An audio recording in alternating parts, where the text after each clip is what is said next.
शेतकऱ्यांच्या शस्त्रक्रियेचा मुद्दा बबनराव लोणीकर यांच्याकडून उपस्थित करण्यात आलाय।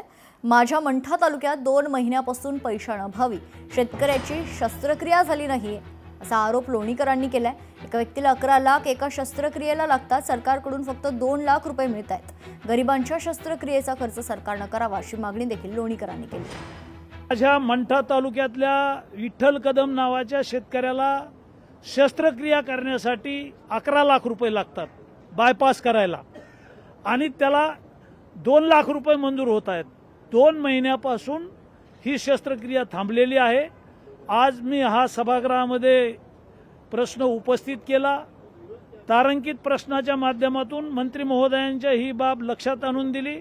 राज्यातले जे मोठे हॉस्पिटल आहेत यांनी शस्त्रक्रियावर जो खर्च आहे तो पूर्ण खर्च केला पाहिजे।